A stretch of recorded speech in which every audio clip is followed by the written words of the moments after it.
Hello, Global Theater. My name is Gerry Fialka. Today is December 5, 2023. We want to thank Rob Grant and his amazing podcast. I'm probably wrong about everything. It's an it's an honor and a pleasure to be here with Johanna Drucker. Where in the heck you calling in from, Johanna? Los Angeles, California, Mar Vista, West Side. How cool is that? How Men cool. are men are from Venice and women are from Mar Vista. Exactly. The first question is, what is the best thing for a human being? Oof. I guess to, recognize that all we have are the days. You don't get time back. I think that realization is the key to understanding that, this is it. There's no return policy. No return policy. I'll tell you a joke about one of the upcoming questions. So you covered a lot right there. What's your favorite form of information, how it comes into you? It's an interesting question because I think of myself as really, in many ways, just so verbal. Yeah, So obviously, any kind of language goes in and sort of sticks, but I'm also super visual and yeah. I have a little bit of hypersensory, sort of condition. So I have a bionic nose and, it's sound, but I'm not a musical person. My capacity to make music legible as information is so reduced by contrast to the visual, for instance. And I'm just aware of it. It's like I can't hear things that my musical friends hear. I don't, I just don't hear the nuances. I don't see the patterns in the same way. I mean, yeah, I can listen to music and enjoy it. Yeah. But when I think about, visual acuity, it's just a completely different order of things. Why do you think humans collect or gather information? Well, we're not the only species that does it. I mean, there's a, physiological aspect to the acquisition of information that has to do with, negotiating a relationship between an organism and its environment. I mean, the simplest unicellular animals, the archaea, which are the oldest unicellular animals on Earth, they basically consist of a negotiating boundary and an interior. And we define life as something that can get sustenance and reproduce. And so, you think about that, it's like, what is that negotiating membrane doing, right? And it's just, a way to sort of say yes and no constantly to what comes in or goes out. So that membrane is a, organic compound that is able to discern, what one chemical structure is and what another one is. It's fantastic. And, so I'm a big fan of unicellulars myself. I think they're truly spectacular. And then you start going up the complexity of organisms and you think about the interdependence of all of these different systems. It's like our memory is not stored just in one place in our brains. It's like we don't have a big file cabinet someplace. It's distributed across different kinds of memory and different kinds of signals and triggers. The fact that we can remember as much as we can is so mind-boggling to me. Yeah. It's just, how does that really happen? But I think also, from a point of view of being an individual, a person, your question about who am I, is constantly being sort of tested transactionally. Am I, the dress I wore in 7th grade? Am I, the picture on the wall behind me that looks like one of some young friend of yours or relative drew? Am I, and it seems to be of you, it's like, so I think the storage of artifacts and information is bound up with, the kind of ongoing question of who am I? And that happens individually and it happens in groups, it happens in families and cultures. So I think, it's, but again, we're not the only ones. Yeah. other species keep records as well. That was beautiful. It covered so much. I learned a lot. Is this need or want to collect information, gather it, more innate in us or more invented? I think these two things they evolve together. I mean, again, the need for information as a social, sort of component, it's anthropological, right? It's like all of the things that have to do with kinship relations, but the passing on of property, the sharing of food, the ownership you know, of any number of things, right? It's like so there's a function to having information and records. And but again, from the point of view of being an organism, I mean, we have these capacities that have developed. And again, the basic kind of capacity is, is that a tiger or is that a house cat? I kind of need to know. We store real, important. I kind of need to know. I love that. Yeah, and I need to know fast. So information like size, scale, degree of danger, all that You, stuff. you reminded me of my mom when she said, she'd say, God, give me patience and give it to me now. Right. Exactly. Yeah. Do thoughts create emotions? Well, thoughts create emotions. All the cognitive behavioral therapy people will tell you that the, millisecond in which you tell yourself what the story is that you are dealing with at the moment is what produces the emotional response. And, so this is what CBT helps you to do, is to slow down those processes so you can change the story. Yeah. But emotions come, I think there is a physical aspect to emotion as well. I think about, again, sound, music, but touch. It's like the transfer of love through touch is just, or a transfer of any number of things, but Yeah. Love is a nice one to think about. But, Yeah.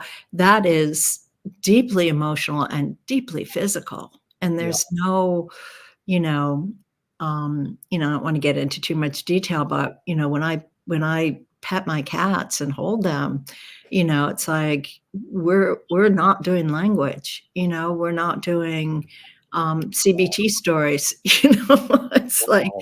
the touch is there. So heavy. Two of my favorite answers to one of the questions I asked was, what's your favorite form of information? And Craig Baldwin said, human touch. Yeah. Well, people don't think like what you just said. Human touch is a form of Yeah. information. It's something Yeah. beyond that. And Ann Magnuson said a hug. That's her favorite form of information. So you bringing up touch was Yeah. real, and just your sensory. When you said your hypersensory, I like that word. But the next question is fill in the blank. I don't know what I think until I. Yeah, well, I guess the question of that little voice in your head. There was a lot of 19th century research on the little voice in the head. They were Yeah, really trying to get the voice, manifest. Um, but again, I think the decisions that we make happen much quicker than their, sort of manifest instantiation in language. I think, we instantiate it sort of after we've already made decisions. Um, but again, so much of the work I do, because I'm a creative artist, is that I want to take thought and bring it into form. I want yeah, to see what it is. yeah, And that process of bringing it into form, whether it's through writing or drawing and painting, is transformative, because the yeah, thought and the form are not the same. The form and the process of bringing it into form, is also information. There's a conversation I've been having with a friend of mine, which, it's like information is not an abstraction. Information inheres in material. and Yeah. the material is the information. Yeah. And, you can't separate the two things out. Um, Well, I like what you're saying because McLuhan says, I don't know what I think until I say it. Joan Didion says, I don't know what I think until I write it. You know, mhm. and a lot of times people say, till I act it, but it all reminds me of the bumper sticker right here, not far from Mar Vista on a car. It says, don't believe everything you think. Right, exactly. Well, that's a good advice. That is good advice for a bumper sticker. Okay, can humans think without language? Oh, yeah. Yeah. And this was an argument I had years and years ago, with poet friends of mine who were absolutely, convinced that language was the sole and only mode of thought. Yeah. And so I would say to them, "Okay, all right," and I take them to a table. And I say, "Look at this table." And you start to look at the degrees of variation in the table. The grain of the wood, like the little table I'm sitting at here, the grain of the wood, nicks and, scratches and the age and wear, all the traces of things that have occurred on the table that are now part of that surface. And you can see that and read it. You don't translate that into language. Yeah. Not one single bit. You see it and read it. And by read, I'm not trying to put a linguistic metaphor in. I mean, one renders, into signification Yeah. the nuances of that surface. Yeah. Beautiful. Chomsky says a language is not just words, it's a culture, a tradition, a Yeah. unification of community, a whole history that creates what a community is. What do you do when language doesn't work? When language breaks down, what do you do? Right. Well, let's pick up on Chomsky just for a second, because let's keep in mind that part of what Chomsky was working with early on when he was developing the deep structure and surface structure grammar was he was trying to think about how machines might be able to be taught language. And so, and he, like Gary Winograd, others, came to realize that language could not exist outside of the experience of an awareness, that language had to be embedded in, a life lived. Now we're seeing some very interesting sort of, AI, Chat GPT, devices that are kind of pushing against that at the moment. But, that period in the 60s and early 70s when that work was first beginning was tied to, computational challenges. But the question of how language doesn't work, which I think, you know, you can come at from an ethical point of view, an epistemological point of view, a social point of view, that, is something that I mean, I think about every day because we are living through, a sort of Orwell squared. It's like it's Orwell on steroids at this Yeah. point. The way that language is not only disconnected from, referent, right? Okay, so language is a representational system; it's a symbol system, but it has a set of reference, that we, through consensus, come to believe are what is being spoken when we're using the language. Yeah. And the consensus area is the area where cultural practice takes place, where, an agreed upon set of values and standards and, even meanings, are negotiated. But language is like currency, and this was what Saussure said, right? Language is like currency, and the value of any token in the language depends upon its place in the system. So all of that is all very nice when you've got, a game being played by the rules. But when you get to the point as now where, language is just absolute, not just double speak, but triple speak, Yeah. and then the question is how do we address that in a way that will allow actual sort of allow survival of the species. I mean, because I believe we all know that's what we're dealing with at the moment. But I think about this in terms of literary practice, because I think one of the questions is, you know what there's a very loud plane going by, which is I not can, normal. I can hear it too. That That's is how close we are. that's a military plane of Yeah. some kind. No, I can hear it. It's funny. This has happened when I'm on Zooms with someone that lives nearby. We both hear the same thing. Yeah.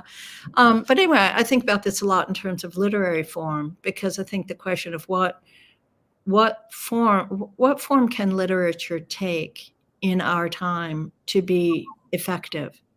Yeah. And by effective, I mean to serve the purpose of aesthetic work, which is to, call things to attention, to Yeah. show how they're working.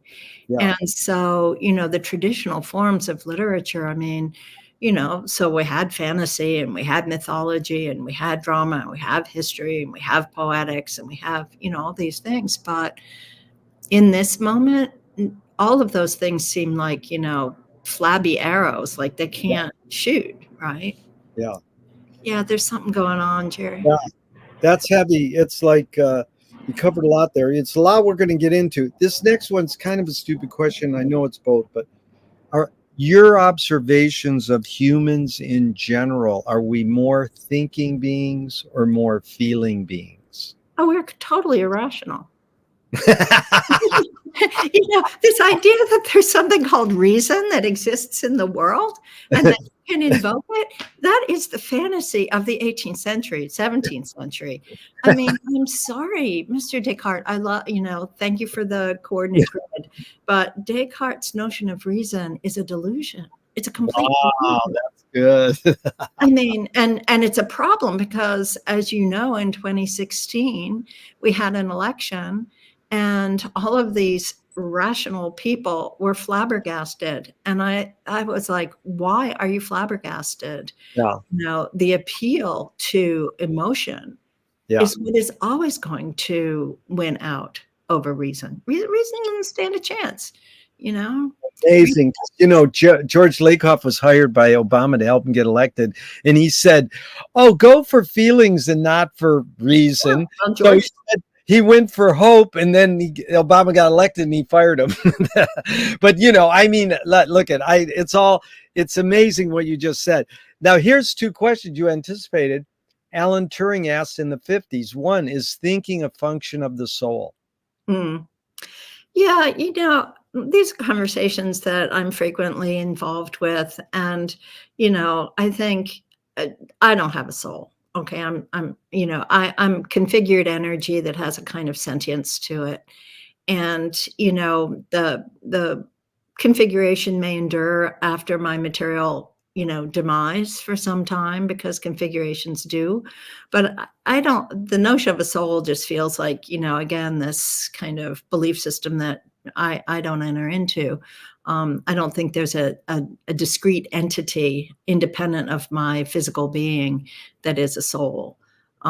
So, do I think that language and thought are a function of sentience and of emotion and of physicality? Yeah, the sum total of what it is to be a living, breathing, semi-sentient human being goes into thought and language.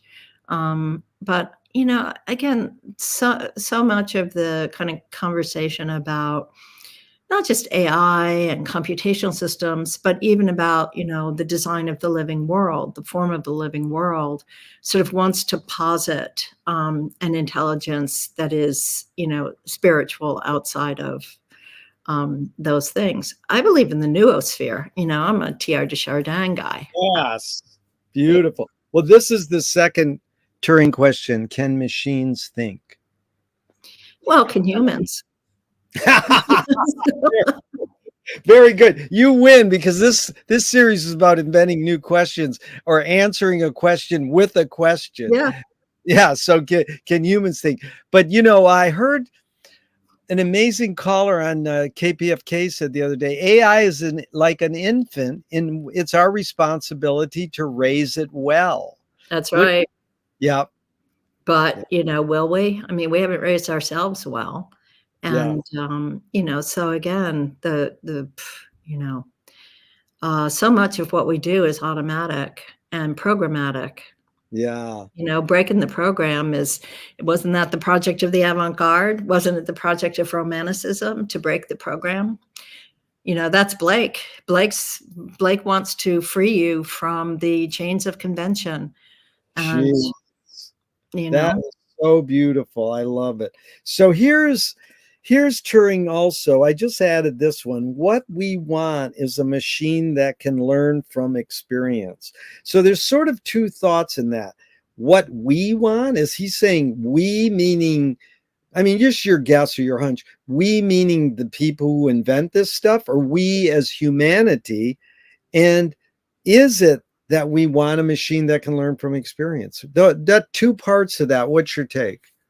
well, I mean, again, I think that Turing, who was a fantastic, intellectual and compassionate, passionate man, understood at that time what, again, Chomsky's coming up against, a decade or so later, which was that at that point it felt that computational, complexity would remain without dimension if there were no lived life experience to process.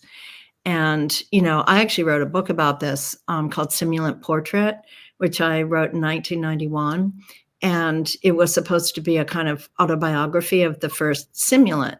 And the simulants in this story are second generation cyborgs, because the first cyborgs had been programmed, but they didn't have autobiographical files. And so it turned out that they weren't neurotic enough to have relationships with human beings. And so the conceit of Simulant Portrait is that I'm the biographer hired to write the autobiography for this simulant so they can advance. And the problem is that the simulant got hold of a lot of really cheesy, ghost-written autobiographies of like Hollywood starlets, and wanted for their autobiography to follow those kinds of tales. It was fun. I had a lot of fun with that. It sounds like you were saying like Philip K. Dick, eat your heart out. It's like, Right, geez. right. But Yeah. this is, I have to say I'm very happy that I know you've referenced McLuhan, and McLuhan's hard to get, and people don't think that, but it has been amazing in some discussions in the past we've had that I could talk to you about McLuhan. And here's a line that he says. I'm going to tell you what I think it means. Doesn't mean I'm right. And it goes along with this idea of experience. He says, everybody experiences far more than they understand, yet it is experience rather than understanding that influences behavior. Mm. So I think it kind of means if the kid comes in from the cold and the parent goes, don't touch the stove, that's experience. You'll burn your hand. If the kid comes in from the cold and says, the parent says, okay, you can get really close to the stove, rub your hands, and I'm going to teach you the dynamics of heat. That's understanding. So I think he's kind of saying experience shapes our behavior more than understanding, when we should have understanding shaping our behavior more. Mhm. I can read you the quote again or whatever. Your thoughts on that? I mean, again, the difference between experience and understanding is, to me, the difference between perception as sensation and cognition as processing. So with understanding, you have a cognitive, sort of process involved in which you reflect, you compare, you assess, whereas experience is the kind of front line of sensation. Yeah. Things are going on all the time. One of the things that's so remarkable about us is how much of experience we block out. Yeah. We can't afford to process everything that we are perceiving. We would, our brains would fry. Yeah.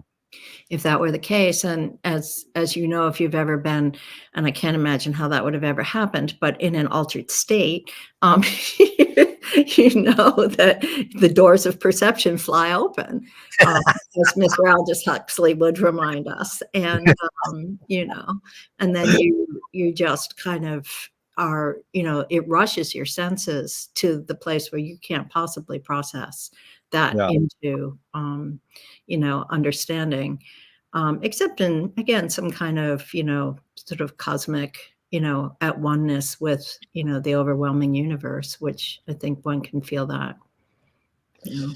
Boy, you touched on something we just got through discussing this. Shane McGowan just died, the lead singer for the Pogues. And Yeah. you read the New York obit, and it's like his uncles or his family was feeding him beer when he was 5, and they do this in Ireland. At what Mhm. point did he go, whoa, I can't just keep drinking beer like this? Or were they the enablers? Is that culture enabling people to become more alcoholic than other cultures? Because Mhm. people say, my friend who loves William Blake said, my parents gave me beers when I was a little girl, and me and my sister, and I'd finish my sister's beer, but she's not an alcoholic now. So Right. then I just posed it to my friends. Well, what age do you start giving kids psychedelics or allowing them to trip? Yeah. Is alcohol different? Is it 5? I mean, did kids walk around and eat magic mushrooms when they were 5? And did it wreck their lives when they were, you know, be pre the psychedelic era or pre Huxley or pre everything? So it's hard to say, you know. I mean, is there an age where you know, tell people this? Um, do you more pursue happiness or more pursue meaning? I was raised by a Protestant mother. I just pursue work. That is good. I just pursue. I'm glad because you know the word pursue. You know, Joanna, it's really me and you versus the wording on the questions. So some people go, they don't like. There's 3 main words there: pursue, happiness, and meaning. So usually they focus on meaning or happiness, but some people go, well, wait about it. What about pursue? You know, I aspire. I pursue. Well, Right. that's another question I love to ask is where'd you get your work ethic? And Yeah. usually 90%, 95% people say their parents. Yeah. And then if you look in Wikipedia under the words work ethic, about the 3rd paragraph down, it says, could be a scam from consumer culture.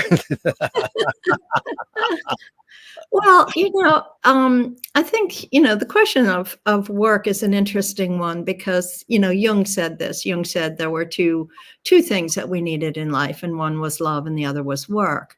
And, you know, both of these are both relations with oneself and relations with others. Yeah. Um, but work to me was always about, in many ways, relation to myself. But, you know, so what I've experienced as a teacher is that, you know, I had occasion to teach a graphic novel class one winter session. It was one of those sessions where students who were a little behind in this and that needed to make up some credits. And so I taught a course on graphic novels for 2 weeks. And of course, that was a class a lot of students gravitated towards because that looks easy and fun. And it's, you know, they need some credits. And so we made graphic novels, and these were students who'd never drawn, they'd never written. It didn't matter. I gave them a structure. We did a lot of things, and it just came along. And as we came toward the end of the 2 weeks, I had a number of students, a surprising number of students, who came in to class and reported that they had not wanted to do anything in the last few days but work on their novel, and that No. this never happened to them before. Oh, beautiful. So, you know the sociologist Csikszentmihalyi, and he wrote that book called Flow. Yeah. And, you know, flow is about creative process and the kind of Yeah. mind state you get into. Well, you know, I'm working on a novel at the moment, and I have to tell you, it's the only thing I wanna do. I mean, Yeah. I'm you know, you could say I'm obsessed, but it's just I'm inside it. It's It's where my beautiful. energy is. But would you call that you taught them, maybe not verb taught, but you gave them the opportunity That's to it. learn what a compulsion That's is. right. I gave them a framework to have an experience which led to understanding. Yeah. You know, and it wasn't true for all of them. You know, there were ones for Yeah. whom that didn't happen, but for a number of them, it was literally the first time that they had ever experienced a Yeah. task as something that gave them real pleasure. And, you know, I think too, often with the students I've had, undergrads in particular, they think of work as what you have to do to support a lifestyle. Yeah. They don't think about it as their kind of, identity and, a kind of, a search. So, Well, I like that, and I'm in a Carl Jung reading group, and I can't wait to tell them this, because him breaking down to work and love, I would want to say, why not break it down to play and love, or work/play and love? Because, you know, I learned from Duchamp that, get your life and your job as mixed up as possible. So it's not like, oh, I'm going to go to work now and now I'm going to go play.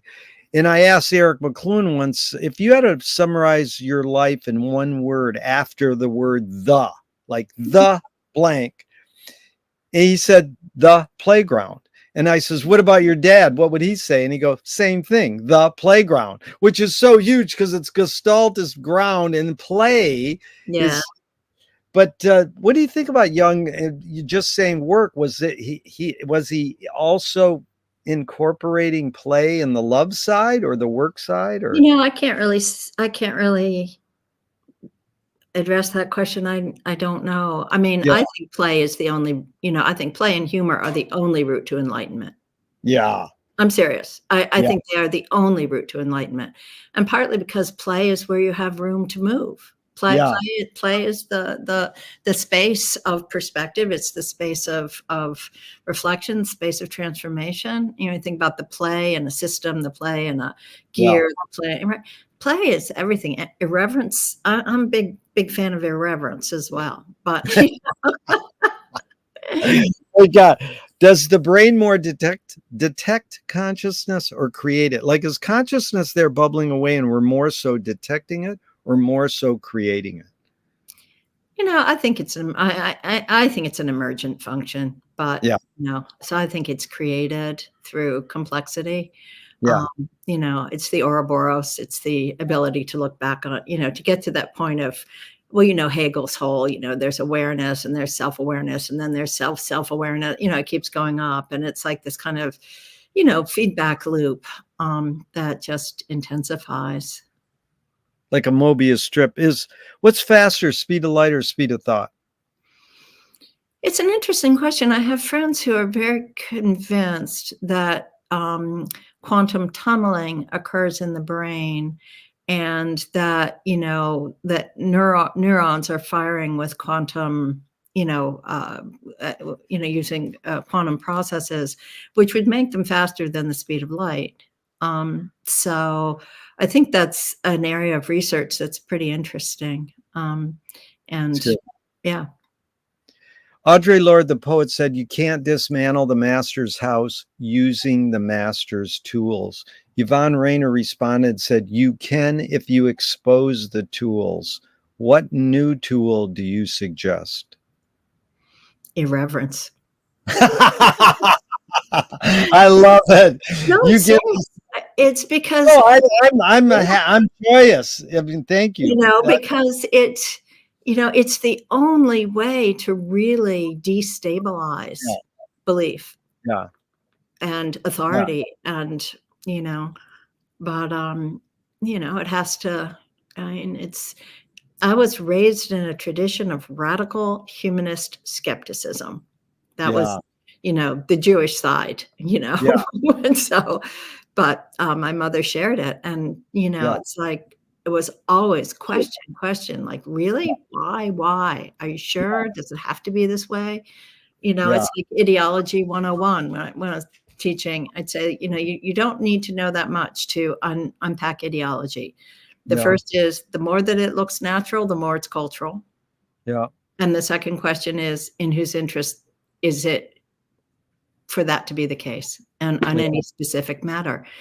that's all you have to think about to unpack the ideology of power relations and the way that they work. In Yeah. whose interest is it for that to appear to be natural? You know? So, Yeah, it's one of my mentors would say, "Question authority. Says who?" uh, yeah, exactly. What new toy do you suggest? Well, it's an interesting question. I mean, I have little trouble separating tools and toys. You know, I this can sound really, really, but I am currently smitten, smitten by a Kolinsky red sable brush for watercolor. Oh, It great. it That's teaches what me that things was. that nothing else does. It Yeah, has capacities that I swear are beyond my own, and how this thing is made, it's so alive, it is so articulate, and when I use it, I'm just like, I'm just so thankful. It's like it's so, you know, it's a very basic thing, but well, it's not so basic. They're quite rare and expensive, but it's really an amazing thing. It's an amazing experience to work with it because it opens up possibilities that I can't think I can feel in my hands and see on the page. beautiful. I love What it. do you beautiful. What do you worry about when you go to bed at night? No, I have the regular anxieties of somebody living by themselves in a house in an urban setting. Yeah, that's good. It's not that interesting, you know? So McLuhan learned from the poet Ezra Pound that artists are the antenna of the race. They're broadcasting and detecting the hidden psychic effects of our inventions. So we might learn to cope with what we don't like about our inventions. So I asked you the question Marshall probed his whole career. Why do we ignore the hidden psychic effects of our inventions, even though the artists are broadcasting them to us? Again, I think this goes back to some of the issues with AI and experience and, what do we teach the machines? How do we teach them? In the course of my life, I have had the great fortune to encounter persons who were mentors to me, not deliberately, not even intentionally, not institutionally, Yeah, but who said things to me that opened up awareness I did not have. yeah, And, I'll give you a very simple example. I'm 19 years old. I'm living in California. I'm going to art school. And I met a young woman my age, just we became friends. And at one point, I said something about my stomach. And she looked at me and she said, the emotions reside in the stomach. wow. And no one had ever given me language for that. No one had ever said to me that, and no one had ever sort of talked to me about chakras, right? Or, help me sit in a way with my feet on the floor to be able to ground myself. And, those kinds of practices, which, again, are old practices, is a reason why they have a long history to them. It's like nobody was teaching me that in Philadelphia, I mean, we were intellectuals. We were not, gonna go into that woo-woo place. So I needed to Yeah. be in California. Actually, Yeah. when I got when I got to California, one of the first things I did was to read the entire works of Carl Jung in that, Nice. was it 13 volumes, 14 volumes, that little Wow. black series. I was just blown away. I was like, OMG, there's like a whole set of, possibilities, that no one had ever shared with me. Yeah. No, I Beautiful. yeah, yeah. We I did don't we in our Finnegan's Wake reading group this morning, we read Joyce's reference to the chakras oh, in the wake. And it was like, whoa. But the follow up really is, do artists have moral obligation? all human beings have moral obligation. Yeah. Artists are not exempt. Yeah. Now, the question of morals versus ethics, I think, is an interesting one to think about, though, Jerry, because I'm an ethical person, but I'm not necessarily a moral person. Yeah. Because to me, many morals are given codes. And this is Yeah. again something that Blake was, it's like many of those codes are constricting. But ethics, absolutely. And Yeah. it's kind of, the golden rule Yeah. does a pretty good job of covering it. So, but I haven't always lived by that. Yeah. I'm not a perfect person by any means. Are you more afraid of new ideas or more afraid of old ideas? Uh, for myself, having new ideas is fine. I'm not afraid of either. I do, I worry about the superficiality of trend thought and the way that it, spirals. It virals and spirals, right? So, Yes. and trend thought is a real problem, especially at the rate of transaction and saturation that is enabled by current media. It may be interesting to see what McLuhan, where his, thoughts would have intensified seeing that increase in what I call rate and saturation. Yeah. Can you conjure up your earliest memory ever or one of them? Oh, I have some memories that go back quite a ways. I remember learning to walk when I was 10 months old. So I wasn't that young, but I remember holding on to a little handle on a chest and reaching for the other one. And I know that handle was only about, oh, I don't know, 17 inches. I know the chest, it's still in my stepmother's life. And, I remember looking at that handle and trying to gauge the distance and, let's see, can I do that? I've quite a few memories of childhood. So, you know, Is memory more a curse or more a blessing? oh, I think it's a blessing. I mean, we go back to why do we keep records? Why do we have experience? I like the inventory of memory. I like visiting it. And, I mean, so much of, I don't know how you experience life at this stage of your life, but to me, so much of life is about loss.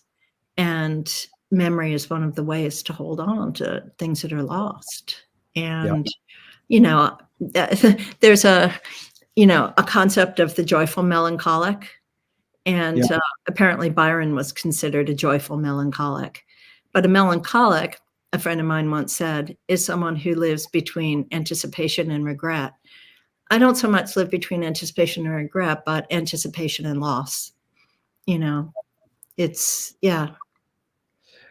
Well, we're researching the word archive, and in 1400s, it etymologically is rooted in keep safe, free from harm. Mm, 1600s, it's the records or documents preserved as evidence. hmm Goes deep into Greek town hall, public building, the first archon. And, we learn from people like Ram Dass, be here now, live in the present. In fact, Wyndham Lewis said, artists live in the present and write a detailed history of the future. My basic question is archiving more innate or more invented? The Egyptians would put stuff in their coffin with them. And, everybody our age has boxes of stuff. yeah. And what are you going to do with it? Is there, a plan? So, I mean, it's twofold. Basically, is archiving more innate or more invented? And do you have a plan for your archives? Right.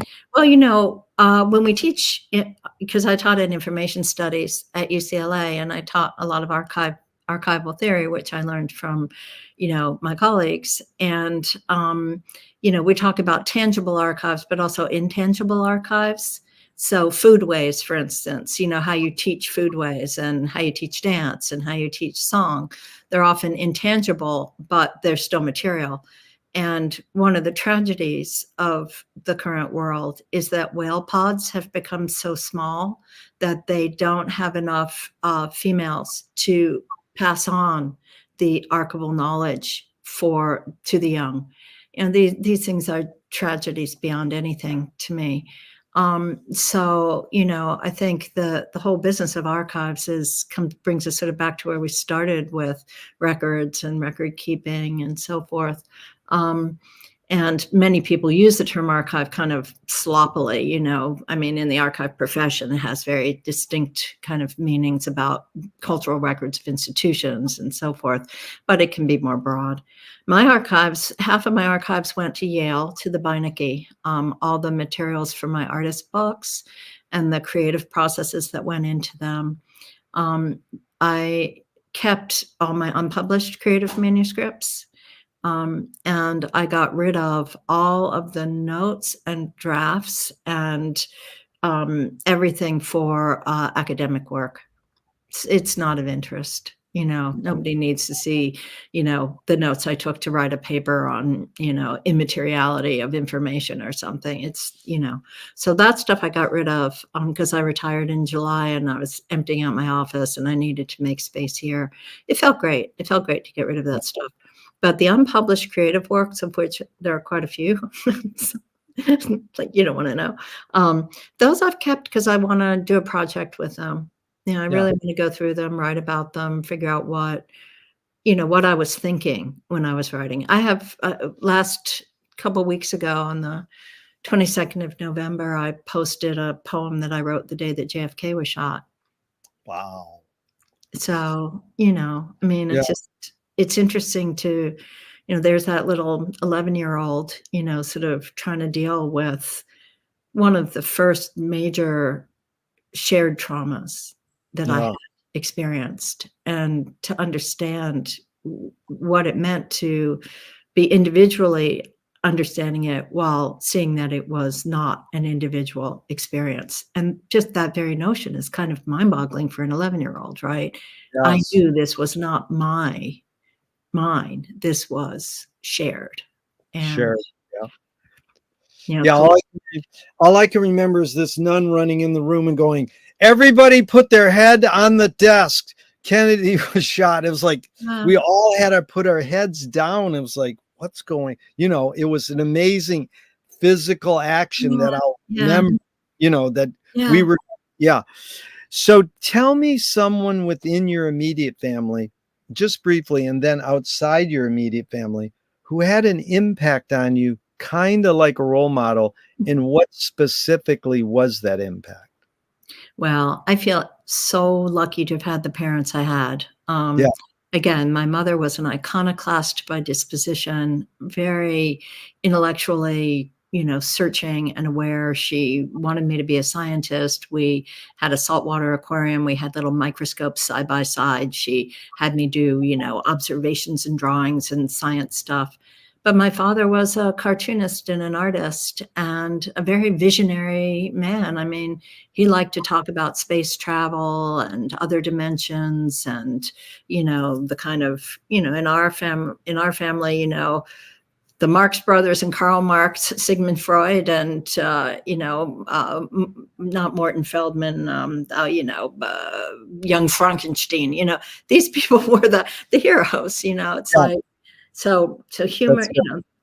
So Kurt Vonnegut was considered a great hero, and of my father's. So I feel so lucky to have had both of them in my life. Unfortunately, I lost my mother when I was young enough that it was way too young. I was 29, and in an accident, just not even now can I talk about it. And my dad lived, to be almost 90, and I got to have a wonderful period of, time with him. And again, my father was so perceptive, and he also had a great capacity for mimicry. And he could, he would like come home from a day in New York of taking his cartoons around to the magazines, and he would have seen some little vignette on the subway, just a kid sitting down with their mother. And he would describe the way, and he says, the mother sits down and she does this, and then the kid sits down and does that, and in that moment of exchange, he could see a whole sequence of events, relationship dynamics, and so forth, and tell it in a way that was just, So Wow. I was lucky, very lucky. I love them Beautiful. both. Yeah. So well articulated too. I really got a picture of them both. That was nice. Now, someone outside your immediate family, same question.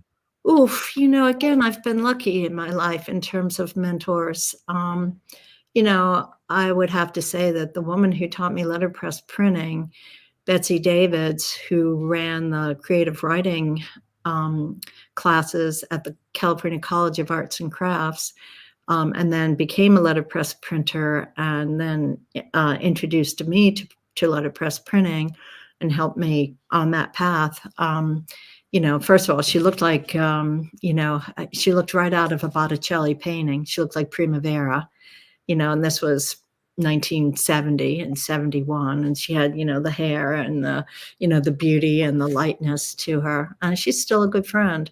And, she taught me, care and precision. And she was always a much better printer than I was because she was more careful. But she gave me skills, craft, and then she and her partner, who's unfortunately now gone, also sort of brought me into their practice as an apprentice.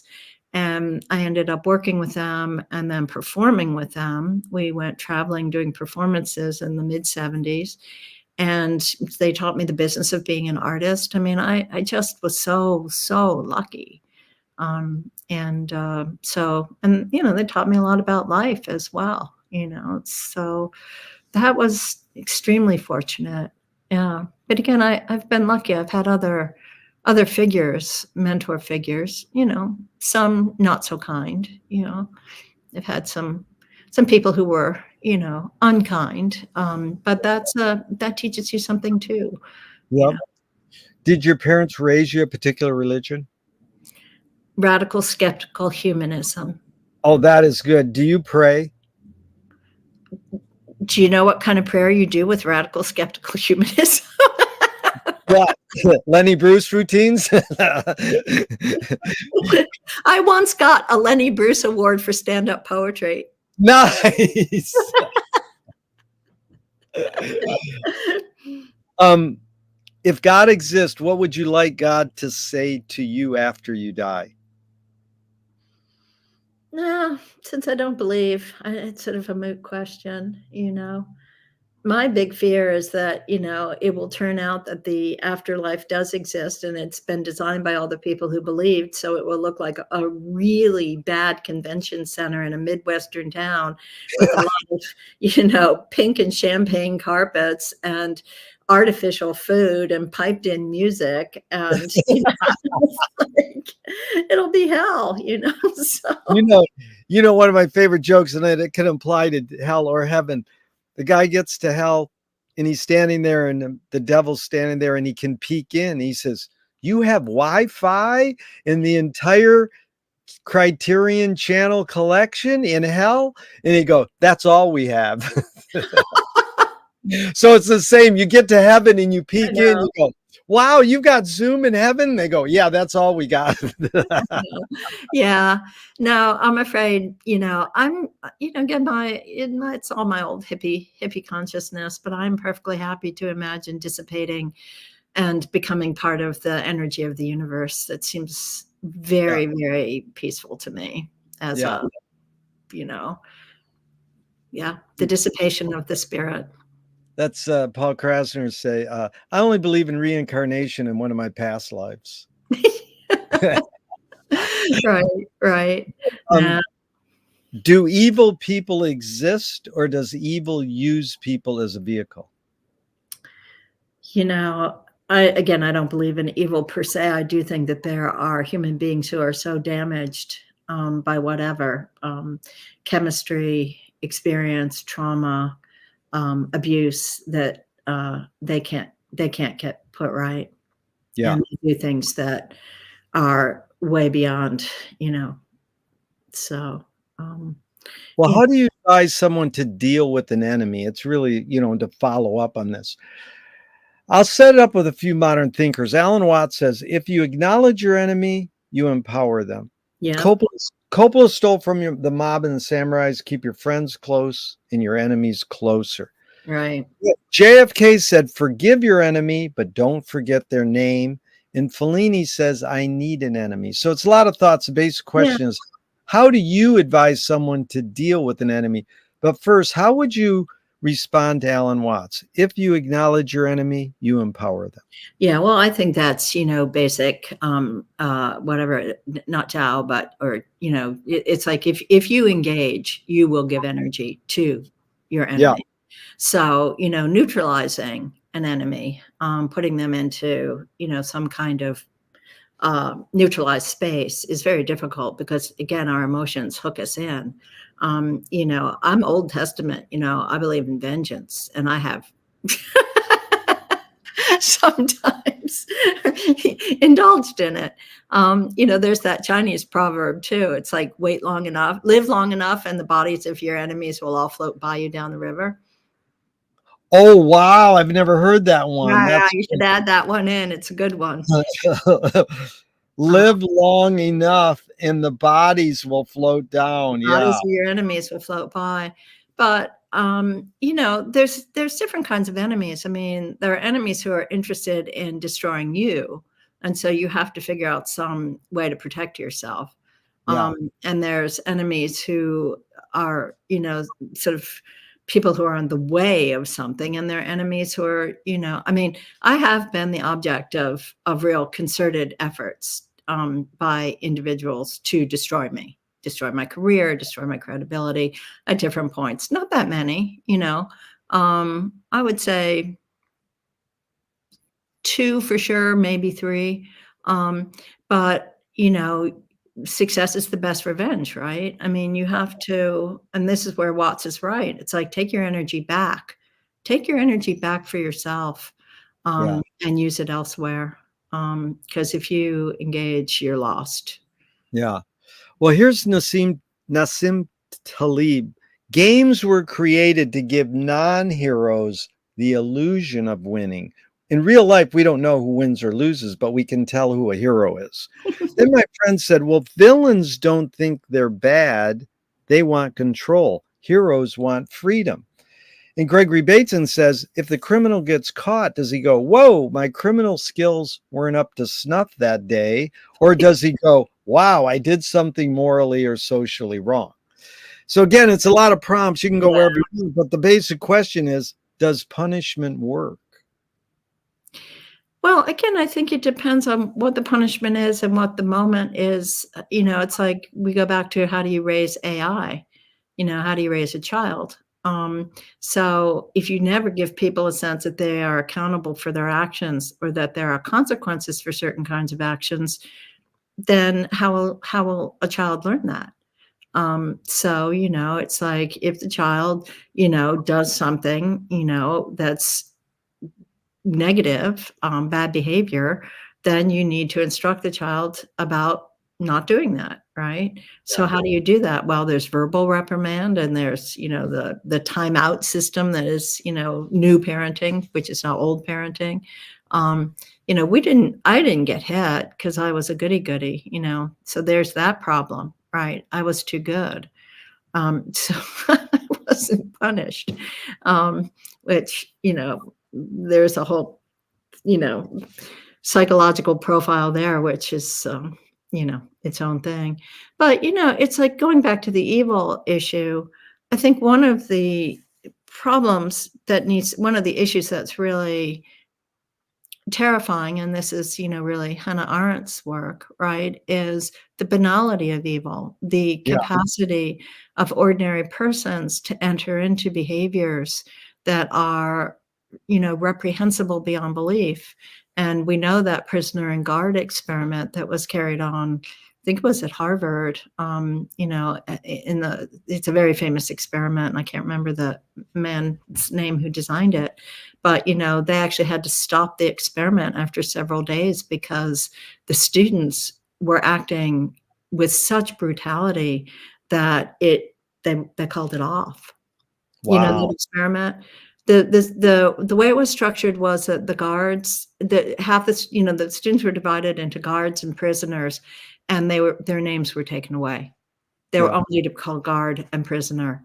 And the behaviors became so extreme so quickly that the guy who had designed the experiment was terrified, and they Yes. stopped it. Yeah, Yeah. and these were just Harvard students. Oh, Yeah. just Harvard students. Well, that could tell you something, but Is that the Stanford prison experiment? Is maybe that it's what? Stanford. Maybe it was at Stanford. Yeah. Yeah, because I know I remember Michael Amarita's film on that. Anyways, yeah, that's very interesting. Because I sort of like the Persian poet Hafiz. He says the jailer should just drop the keys in front of the jail cell door, and then the prisoner can reach down and get the keys and let himself out. Right. But, I mean, there are individuals who should not be let out. That's the big one with Trump. If Trump is thrown in jail and he can't run for president and he writes a book and he says, I did wrong, I'm sorry, would you forgive him? No, because I wouldn't believe him. You know, That's what here's my everybody says. here's This my is line, Jerry, right? Men without conscience cannot commit crimes. yes. Okay. He's a That is, psychopath. I mean, he's a sociopath and a psychopath. Actually, I've read some analyses of which of those things he yeah, is. And, I think, but the point is that if you have no conscience, you cannot commit a crime in your own yeah, mind. And so there's no possibility yeah, of his coming to terms with his own culpability. He doesn't have it. It's yeah, not a category that exists. But the danger, again, here, and it goes back to the banality of evil, is the extent to which the kind of affective force of a figure like that galvanizes collective activity.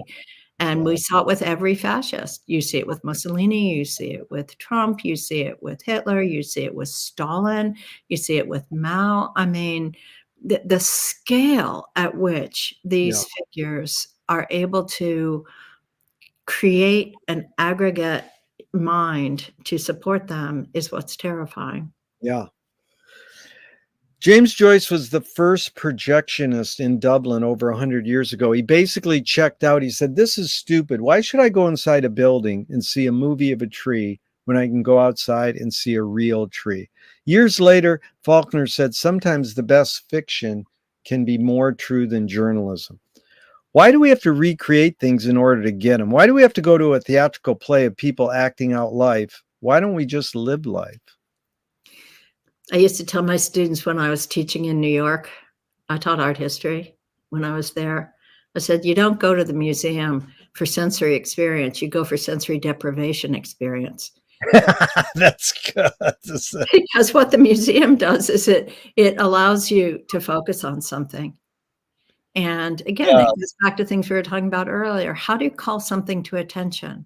How do you come to have an encounter with it? Well, you have to kind of, let other things go. And so we go to see a film of a tree so that we can then go out and see trees, yeah. as we did not before. That's a fish can't tell it's in water until you take them out of water. It's fasting. Yeah. It's being without it. Yeah.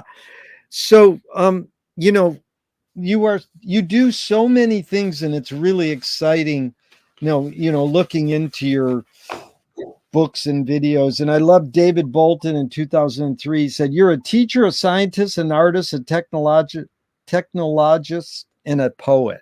So you're a lot of things. But let's take author, Mhm. poet. Well, no, let's take author, artist, and poet. So what was the tipping point where you said, I want to write essays, books. I want to be a writer. I mean, you've written both fiction and nonfiction, right? Oh, So, yeah. where is that tipping point for writing? You're like reading growing up and you go, that's what I want to do. I always wanted to be a writer. When I was 6 years old, my parents took us on a trip to Europe. I mean, my parents had grown up without money in the Depression. They'd never been anywhere. My mother was from Downers Grove, Illinois, and my father was from West Philly. And he'd been in the war and he'd been in India. And when my parents got married and we were little kids, the early, the 50s, my father was getting successful. It was kind of Mad Men era, and he was in advertising. And he said, well, they both were against investing in property. And, I mean, we had a house, but, so they said, we'll take this trip. So we go to Europe for 3 months. And, I'm trying to figure out what's Europe, because I can't quite get how there's this thing called Europe, but there's also these things called France and Italy. And what's the relationship between Europe and France and Italy? I think that I'm not the only person trying to figure that out still. And so we had this trip and we came back, and I thought, thank God I finally have something to write about. And I sat down and wrote a piece for our school paper, The Chatterbox.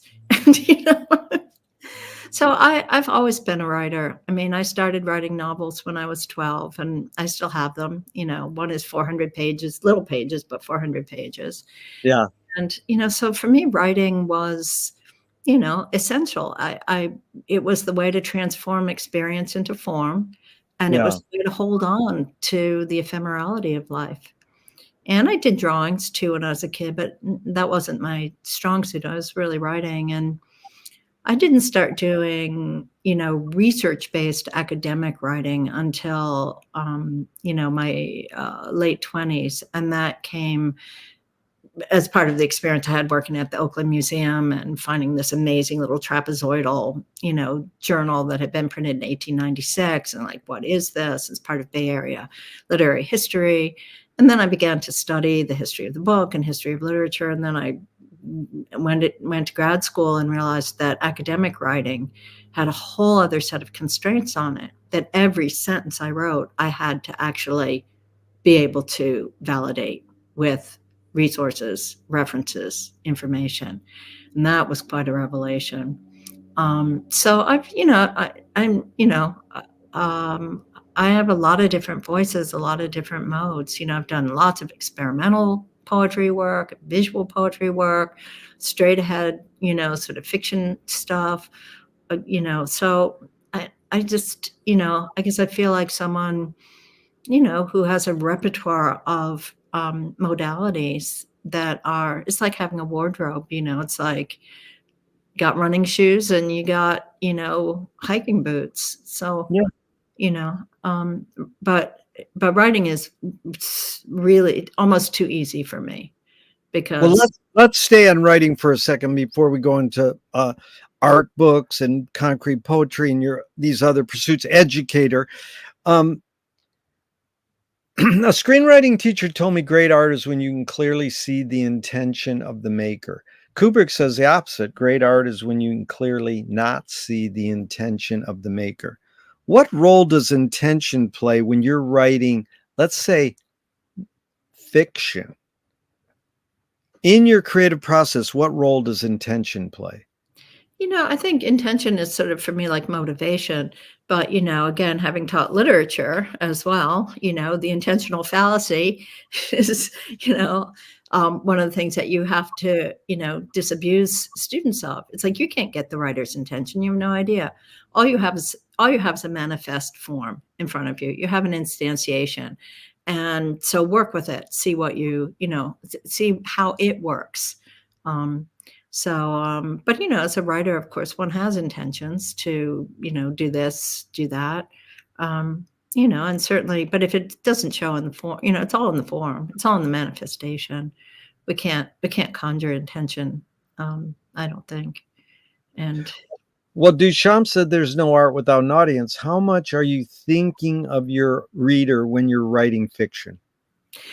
That's an interesting question, because, again, for Duchamp, who was very interested in the kind of, a critical practice and looking at, the sort of cultural frameworks that made art, that statement has a lot of resonance. But I'll put it next to a statement by one of the mean mentors that I mentioned earlier, who said to me at one point, and this is in my 20s, he said, "You have no sense of the other." In other words, I had no idea about audience. And he said, "You write without any sense of the other." And, I puzzled over that for a very long time. And it is true that I have written a lot of work that is almost unreadable because it's so densely figured and, packed and impacted and constructed. But to me, that's no different than, a Baroque artist who is creating some kind of, elaborately ornate visual pattern. So I don't, again, uh, one of the things that freed me a great deal was teaching, because I learned to speak in the vernacular. And I was excruciatingly shy. I mean, now put me in front of, 1,000 people on a stage, I'm as happy as can be. But, I was excruciatingly shy. And when I was first lecturing publicly, and this was for the Whitney Museum, for the education department, I was reading notes and it was not working. Sorry, there's somebody here. It was not, and it wasn't, What? yeah, it wasn't working. It didn't communicate. And so I had to learn to speak, and to speak directly. And it made all the difference in the world, because then that voice also became the voice I could write. Wow. And that was really helpful. I stopped writing academic text. I was able to write in the kind of voice I'm using to speak with you. It's articulate. I always think of it as the NPR audience voice. Like I want to speak to people who are curious, educated, have, share some of our references, but not all. And, Yeah. so, writing just, again, it's almost too easy for me because everybody wants me to write articles about them. Yeah. Well, this is another McLuhan based. He said, everything we invent extends some humanness, like knife and fork extends our teeth. Yeah. No, I love that. It's Shutter in a camera extends your eyelid. Even maybe religion or philosophy extends consciousness, like non-tangible. What does the writing utensil, whether it's a keyboard or a pen, what humanness does it extend for you? Yeah, no, it's the process of bringing thought into form. Yeah. I was a professional typist for a period of my life, and typesetter. So, language just goes through my hands. I love that it just, I don't have to, there's no barrier, no resistance. But if I can show you tons of things sitting on my desk that are, like the notes for a lecture I got to give tomorrow. They're all handwritten, because if I handwrite it, I remember it. Yeah. That's, and when I interview people, I'm taking 4 or 5 pages of notes. Yeah. And someone wrote in the comments, dude, you're not listening, because I'm not looking up. No, that's not true. I am listening, but you do distract yourself from listening completely when you're taking a note, but it's out of habit. I need that. It's just this. I think you also are listening more intently in some ways, because it kind of goes through you into your hands, and you're constantly selecting the keywords, the kind of topics, the, thought clusters. I think note taking is an aid to memory like nothing else. But it's sort of jumping because I wanted to keep them separate, but because you talked about being an educator there, I'm curious your thoughts on this McLuhan line. He said in 1957, it's misleading to suppose there's any basic difference between education and entertainment. The distinction merely relieves people of the responsibility of looking into the matter. It's like setting up a distinction between didactic and lyric poetry on the ground that one teaches and the other one pleases. However, it's always been true that whatever pleases teaches more effectively. Oh, God, yes. So that's what I'm curious if you break that down. Pleasing teaches more effectively. What those 3 main things, what does that mean? Well, I've thought about this a lot and in other contexts, and one of the particularly in relationship to art practices, and didactic art directs attention and shuts down possibilities, whereas provocative art opens up possibilities and gives you room to think. But I've always been a great believer that education should be joyful and playful. And what I want my students to take from the classroom is an enthusiasm for the possibilities of all there is to learn. Yeah. And you do that by making them excited, by showing them stuff, by saying, look at this amazing thing you've never seen before. Look at this amazing thought you've never had. Look at this incredible, it's like, how do we think things? How do we think things? It's like not think about things, but think things, the way you make a cake. How do you think things, And so, I think play and humor and, excitement and enthusiasm, those are the fundamental tools of pedagogy. And, it's a mistake to think that discipline and didacticism and are the fundamental tools. Especially nowadays, anybody can look up anything. You want a piece of information, you can find it. But how do you learn to engage with things? Yeah. How do you learn to pick something up, and take a look at it and say, well, what is this thing? Here's this completely ordinary thing, right? Here's this little cup that I have, right? It's just a teacup, right? A little green teacup with a flower on it. And then it's like, well, let me tell you, so you could cut, any number of vectors through that. How was it made? Where was it made? How are its pigments made? What's the difference between dyes and pigments? What about the shape? Here's the extension of the body again, right? The cup is an extension of the arm and, and a link between the mouth and the hand. Yep, exactly. So, and then where did it come from? Why is it in my life? When did I acquire it? I could tell a whole story about the woman who gave me this, because it's the same woman who said to me, your emotions live in your stomach. And she played a very crucial role in my life, but she met with a real tragedy.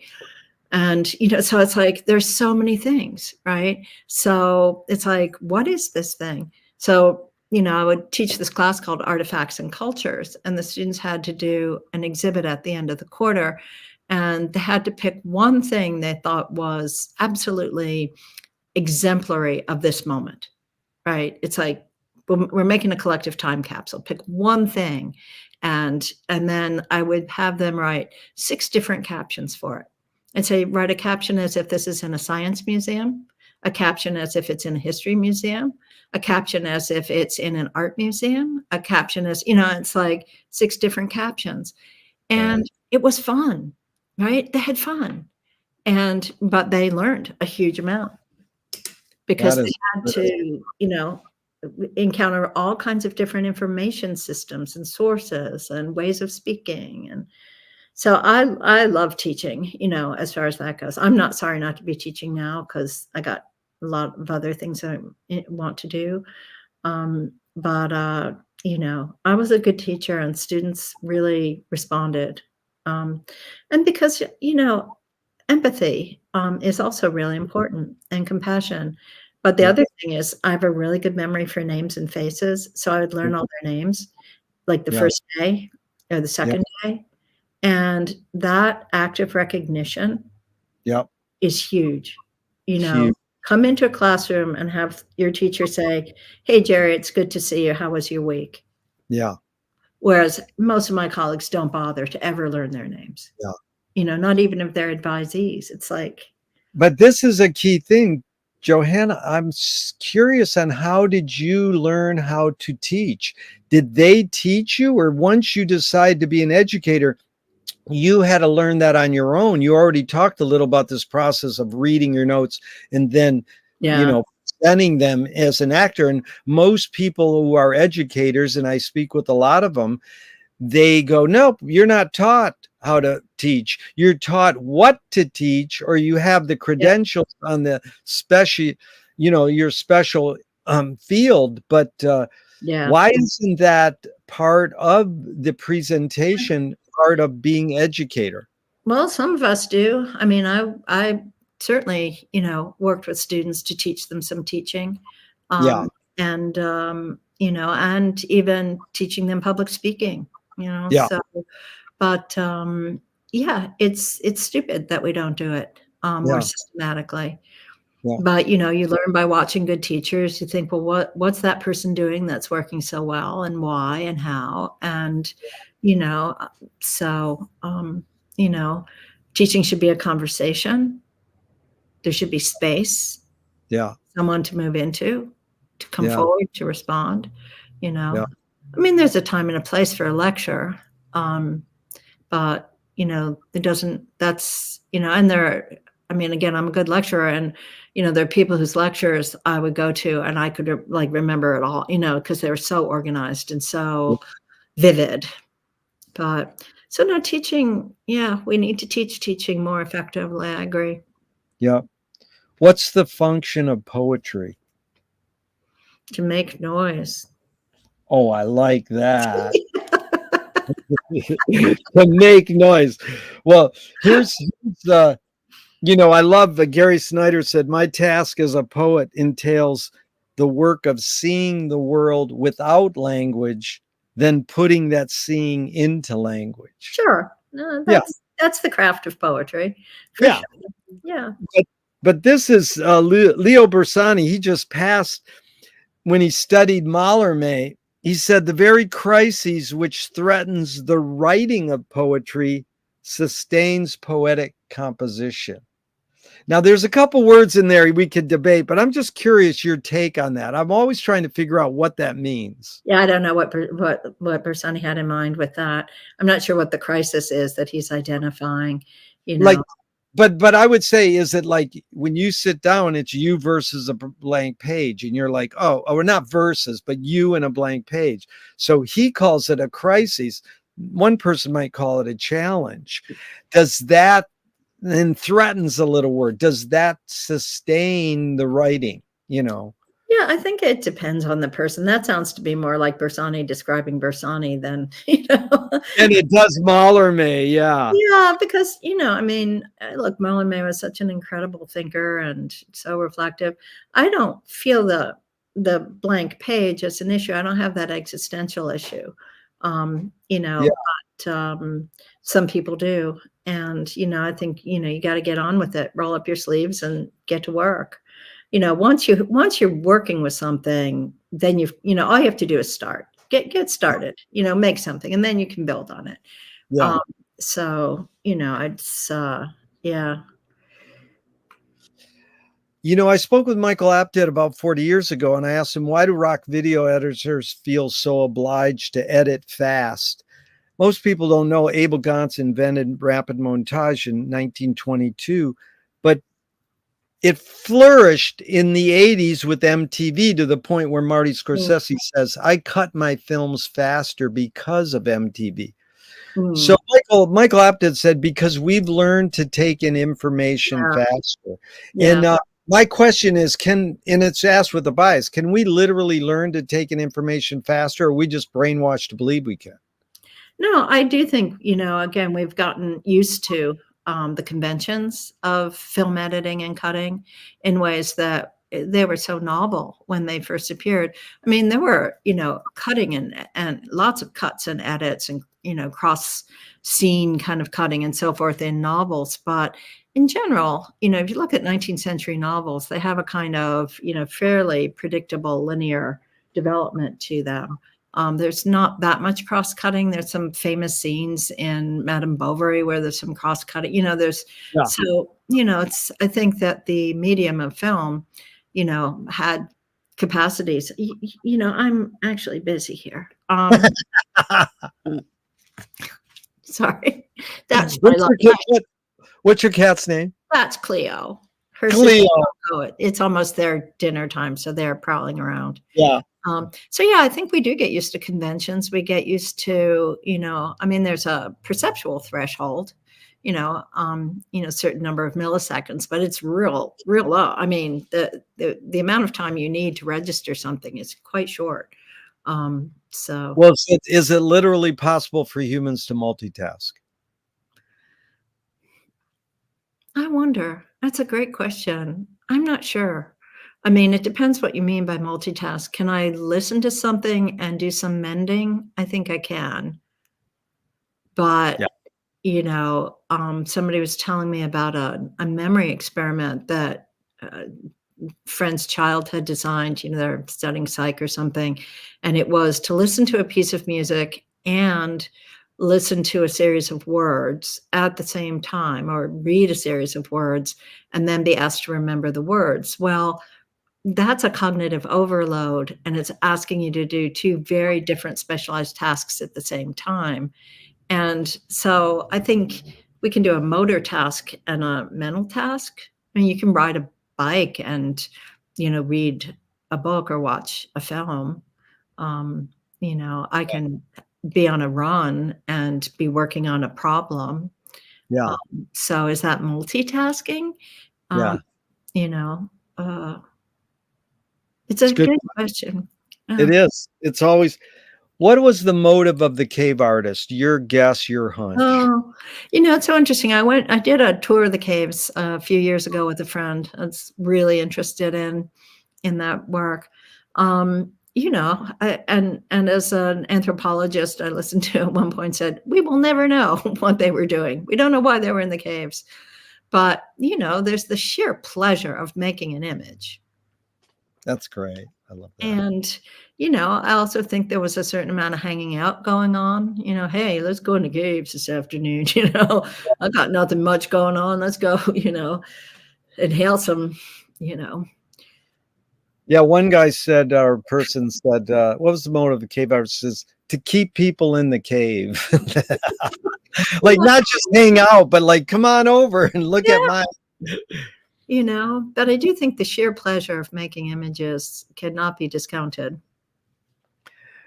Well, often they say storytelling too, and narrative. And Hollis Frampton said narrative is born among the animal necessities of the spirit because we're waiting to die. Can you forget to die? No, but the nice thing is somebody else gets to clean up after.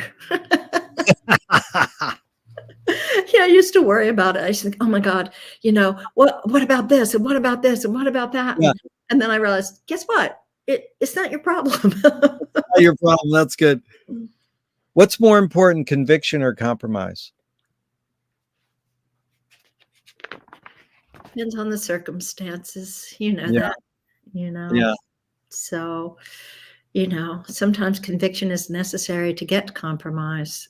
yeah, Sometimes you have to persuade people of something, before you compromise, but, yeah. depends. I asked for 90 minutes and it's almost 90, and we only got through about half of the questions. Maybe we could set up a part two somewhere down the line, like in April, May, or June. Sure.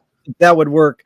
So, can you go a few more minutes, or you want to Yeah. close out? And how many more minutes you want to go now? 5 or 10 or what? Yeah, maybe like 5. I'm Okay. expecting a call that I will have to take, and I Let, don't want let's it just to interrupt us, so good. Let's just close out with this then. Um, is ambition based more on fear or joy? in my case, I would say fear. My sense of failure is always with me, and I was thinking about that because, when you're a young person, you have this kind of endless imposter syndrome, that, "Oh, they didn't really mean to pick me." Though I didn't Yeah, really have that as a young person. As a young person, I had a sense of who I was and what my abilities were, and I still have that. I don't question, I don't have a question about it, but, my sense of failure grows all the time. I just feel like I haven't managed to succeed, and so it keeps me going. Because I feel like I want to succeed, and so I have this drive to do things that will, you know, meet a metric of success that I haven't met. it's funny because Frank Zappa said, "I'm a failure, but I'm not a miserable failure." Yeah, well, Zappa wasn't. We love Zappa. But He's it's reciting all funny. my heroes. Well, that's beautiful. That was one of my oldest questions. I got a couple of these main questions from Christine McKenna. You might remember, great Los Angeles-based writer and art and everything. And it was funny because I would ask people, is ambition based more on fear or joy? And 80-90% would say fear. And Yeah. then I read William Friedkin, the Exorcist director, and he says in Hollywood, it has nothing to do with skill or luck. It's all ambition. And I thought that was maybe a better way to ask the question. So now I have abandoned the, is it based more on fear or joy? And I ask, with what you've accomplished in your life, you've written a lot of books and done a lot of art and poetry and so much. With your accomplishments, how do you rate these three elements, luck, skill, and ambition? What played the biggest role, the second and the third?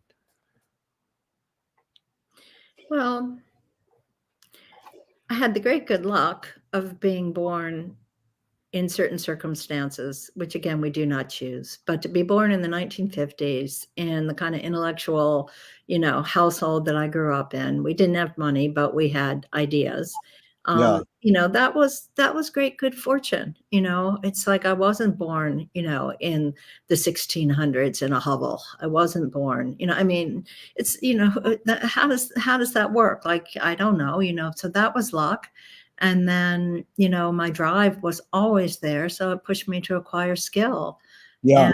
And, so I think that, the luck was the kind of ground, that was the Yeah. given.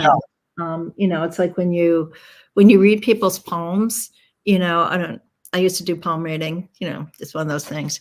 Yeah. And, you've got a left hand and a right hand, and, the left is what you were given and the right is what you make of it.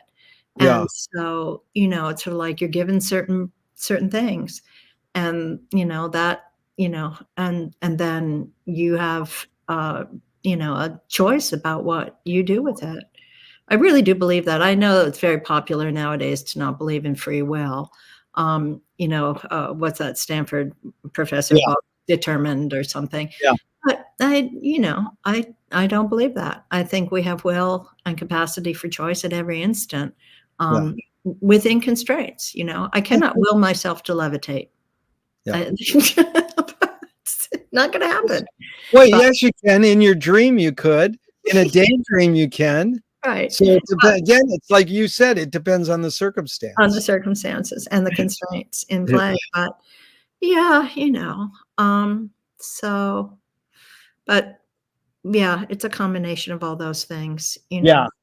I like what you said because Gary Player, the golfer, said the more you practice, the luckier you get. Yeah, exactly. When you talk Exactly. about memes and pattern recognition leading to comprehensive awareness, I mean, Yeah. that's what I feel is of all the times I've spent talking with you, what I learn is you're a comprehensivist and you try to get the big picture, like, and suss it out. It doesn't mean we can still have our biases and our likes, you know. So I